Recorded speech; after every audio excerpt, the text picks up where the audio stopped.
जय श्री कृष्ण।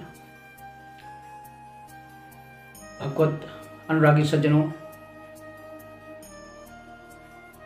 अभी हम भगवान कृष्ण द्वारा उपदेशित भगवद गीता के द्वितीय अध्याय में ये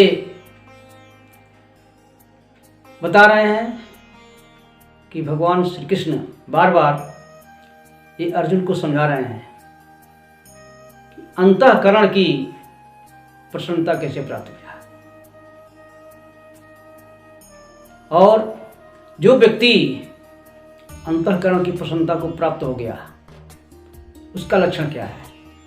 वह हर प्रकार से इंद्रियों के विषयों को निवृत्त होकर के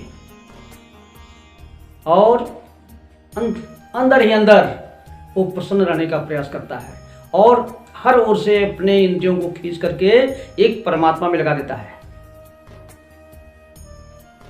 प्रसादे सर्वदुखानां हानिरसोपजायते प्रसन्न चेतसो ह्यासु बुद्धि प्रतिष्ठिते। क्या बोले भगवान, अंतःकरण की प्रसन्नता प्राप्त होने पर हर प्रकार के दुखों का नाश होता है। ये अंतःकरण की प्रसन्नता, जब तक व्यक्ति को अंतरात्मा से खुशी का अनुभव नहीं होता है, और वो खुशी कब होगी, जब उसने ये परम तत्व परमात्मा का अनुभव कर लिया। क्योंकि भगवान द्वारा उपदेशित ये गीता आध्यात्म की ओर ले जाती है।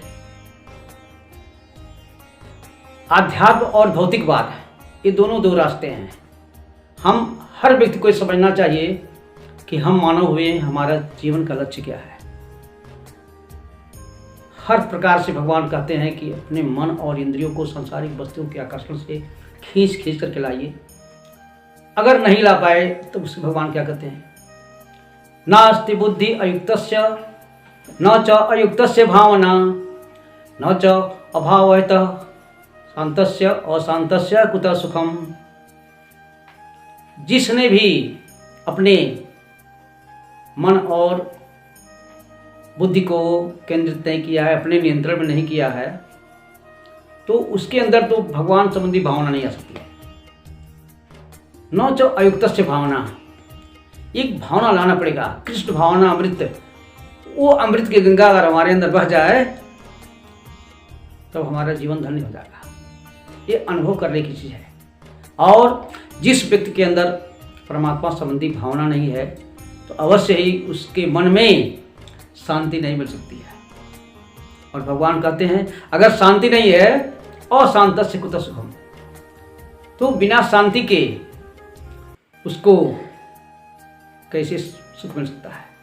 तो सुख पाने के लिए किसी भी व्यक्ति को, पूरी मानवता के लिए मैं कह रहा हूँ कि जब तक आपके दिल के अंदर शांति नहीं है, तब सिर्फ दिखावटीपन से करेंगे तो आपको सुख नहीं मिलने वाला है। क्योंकि ये मन की ये प्रवृत्ति होती है। आगे भगवान क्या बोले, इंद्रियाणाम ही चरताम यन्मनो अनुविधीयते ततस्य हरति प्रज्ञा वायुर्नाम विवाम्बसी। ये हालत है। एक उदाहरण देकर के भगवान समझाने का प्रयास किए कि जिस प्रकार से जल में रखी नाव, जिस प्रकार वायु बहती है तो वायु मान ली जिस दिशा में जाती है, अगर पूरब से पश्चिम गई, पश्चिम से पूरब गई, तो जिस दिशा में वायु जाएगी उसी दिशा में नाव भी चली जाती है। तो उसी प्रकार से ये हमारा मन जिस इंद्री के साथ रहता है, तो वो इंद्री जो है उससे दोस्ती करके अपने कार्य में लगा देती है। मन की स्वीकृति मिल गई, हाँ हाँ ठीक है, वो चीज़, ओ देखो वो रूपवती है, उसको देखो, ये क्या सुस्वादु भोजन है, ये कितना अच्छा संगीत है। बस वो बंदर की तरह से ये इंद्रियां जो है विषयों की ओर आकृष्ट होकर के मन को भी अपने लुभा लेती हैं, और मन की स्वीकृति मिल गई और उस तरह से ये हाल हो जाता है ऐसे व्यक्ति का जिसने अपने मन को कंट्रोल नहीं किया है।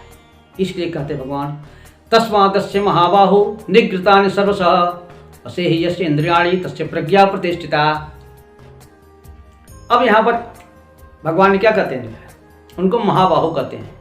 महाबाहु, अर्जुन की भुजाएं विशाल थी और वो अपने गांडीव धनुष से बहुत सारे शत्रुओं को नष्ट कर सकते थे।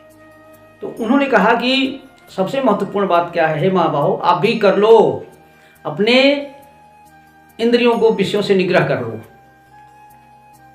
और अगर कर लोगे तब उस जो मुख्य साधना है परम तत्व की प्राप्ति, जिसकी आत्मानुभूति आत्म आनंद वो हो सकता है। और अब मान लीजिए किसी व्यक्ति ने अगर कर लिया, उस परमानंद की अनुभव कर लिया, तो उसकी स्थिति उसे देखने में तो साधारण मनुष्य लगेगा, तो उसकी तुलना भी उनको समझाने के लिए कहते हैं, आपूर्यमाणमचलं प्रतिष्ठं समुद्रमापः प्रवशन्ति तद्वत् कामा यं प्रवशन्ति सर्वे स शान्ति माप्नोति न कामकामी। ये भगवान की घोषणा है कि एक समुद्र जो है हर ओर से जल से परिपूर्ण है। तो ये तुलना किया गया जो परम तत्व का अनुभव कर लिया है, ऐसा व्यक्ति भी जब परमानंद की उसको प्राप्ति हो गई है तो बाहर के छोटे मोटे उसको सुख के कोई उसको फर्क नहीं पड़ता है, कुछ फर्क नहीं पड़ता है।